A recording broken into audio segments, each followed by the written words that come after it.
সাবেক প্রধানমন্ত্রী শেখ হাসিনার ডিসেম্বরে বাংলাদেশে ফেরার ঘোষণা নিয়ে দেশটির সব মহলে এখন চুলচেরা বিশ্লেষণ চলছে। নানা ধরনের প্রতিক্রিয়া পাওয়া যাচ্ছে রাজনৈতিক অঙ্গনে। কেউ প্রশ্ন রাখছেন, বাংলাদেশে কি সত্যি ফিরছেন শেখ হাসিনা? যদি ফেরেন তাহলে কি বিমানবন্দরেই গ্রেপ্তার হবেন?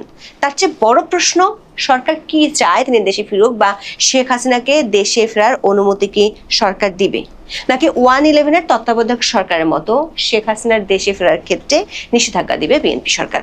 অবশ্য সময়সীমা উল্লেখ করে দেশে ফেরার ঘোষণা দেয় বিএনপি সরকারকে বিষয়টি নিয়ে কঠোর হতেও দেখা যাচ্ছে।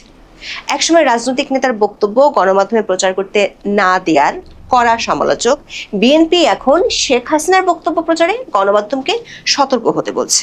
আওয়ামী লীগের সূত্রগুলো বলছে, শেখ হাসিনা দেশে ফেরার জন্য সেপ্টেম্বরের মধ্যে ট্রাভেল পাসের আবেদন করতে পারেন। শেখ হাসিনার সাথে চলতি মাসে দেখা করেছেন এমন একজন নেতা দাবি করেছেন, আগামী কয়েক মাসের মধ্যে পরিকল্পনা অনুযায়ী শেখ হাসিনার দেশে ফেরা উপলক্ষে 4টি কাজ শেষ করতে চায় দলটি। অন্যদিকে সরকারি সূত্রগুলো বলছে, শেখ হাসিনা যদি দেশে ফেরার জন্য ট্রাভেল পাসের আবেদন করেন তাহলে সরকারের উভয় সংকটে পড়ার আশঙ্কা রয়েছে। কারণ অনুমতি না দিলে সেটি ভয়াবহভাবে সরকারের বিপক্ষে যাবে।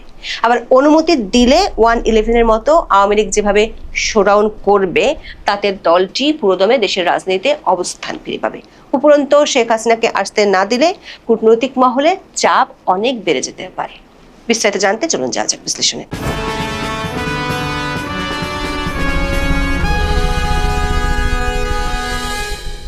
শেখ হাসিনা ফেরা নিয়ে রয়টার্সে খবর প্রকাশের পর বিবিসি বাংলা বাংলাদেশের রাজনৈতিক দলগুলোর নেতাদের প্রতিক্রিয়া নিয়ে একটি প্রতিবেদন প্রকাশ করেছে। প্রতিবেদনটির শিরোনাম হলো, শেখ হাসিনার দেশে ফেরার বক্তব্য নিয়ে যা বলছে বিএনপি, জামাত ও এনসিপি। প্রধানমন্ত্রীর রাজনৈতিক উপদেষ্টা ও বিএনপির জ্যেষ্ঠ যুগ্ম মহাসচিব রুহুল কবির রিজভী বিবিসি বাংলাকে বলেছেন, শেখ হাসিনার অপরাধের ব্যাপারে আদালত সিদ্ধান্ত নেবে। জনাব রিজভী বলেছেন, শেখ হাসিনা বা ক্ষমতাচ্যুত আওয়ামী লীগের নেতারা দেশে ফিরবেন কি ফিরবেন না, বা তারা কি করবেন সেটা তাদের বিষয়, তাদের দলীয় সিদ্ধান্তের বিষয়। অন্যদিকে শেখ হাসিনা দেশে ফেরার যে কথা বলছেন, এর পেছনে অন্তর্নিহিত কোনো রহস্য বা ষড়যন্ত্র থাকতে পারে বলে মনে করছেন জামাত ইসলামীর নেতারা। দলটির সেক্রেটারি জেনারেল মিয়া গোলাম পরোয়ার বিবিসি বাংলাকে বলেছেন, যদিও স্বরাষ্ট্রমন্ত্রী আওয়ামী লীগের বিরুদ্ধে কড়া কথা বলছেন, কিন্তু আওয়ামী লীগকে পুনর্বাসনের জন্য সরকারের কোনো অংশ পরিকল্পিতভাবে কাজ করে থাকতে পারে। এসব রাজনৈতিক প্রতিক্রিয়া ছাড়িয়ে সাধারণ মানুষের মধ্যে শেখ হাসিনা ফিরতে পারবেন কিনা, বা তাকে আদৌ সরকার ফিরতে দিবে কি, সেটি নিয়ে বেশি আলোচনা হচ্ছে। কারণ আইন বিশেষজ্ঞদের মতে দেশে ফিরতে শেখ হাসিনার প্রথম বাধা হতে পারে তার ভ্রমণ নথি।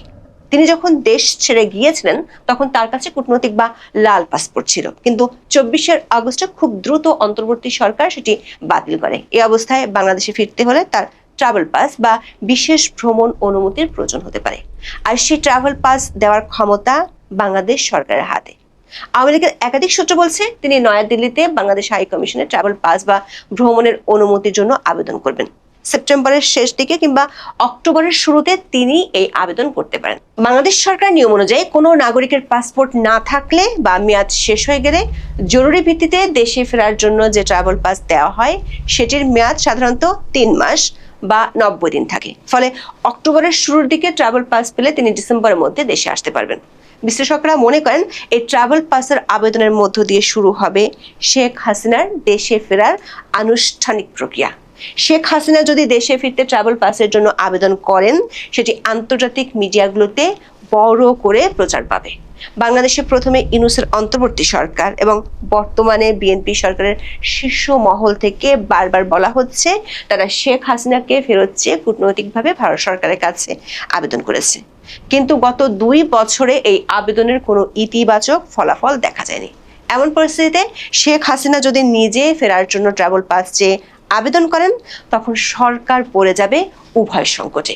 প্রথম সংকটটি হলো, যাকে সরকার ফেরত আনার জন্য চেষ্টা করছে বলে প্রচার করছে, তিনি যখন নিজেই ফেরার জন্য আবেদন করেন, তখন যদি তাকে ফেরার অনুমতি দেয়া না হয় তাহলে সরকারের মনোভাব নিয়ে জনমনে বিরাট প্রশ্ন দেখা দিবে। একেবারে একই রকম না হলেও খানিকটা মিল আছে এমন একটা পরিস্থিতিতে 1-11 এর সময় তখনকার অন্তর্বর্তী সরকার বলেছিল।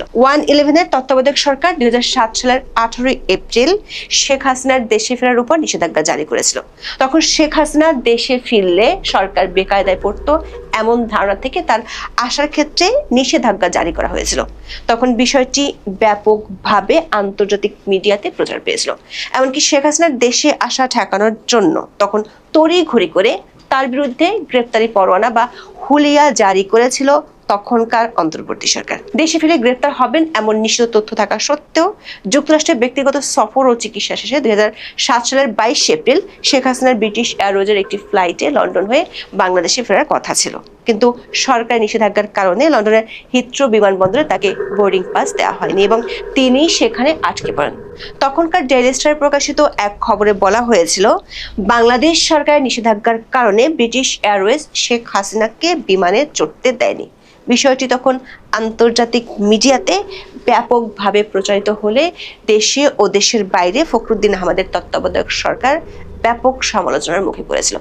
পরদিনই শেখ হাসিনার বিরুদ্ধে থাকা গ্রেপ্তারি পরোয়ানা তুলে নিতে বাধ্য হয়েছিল।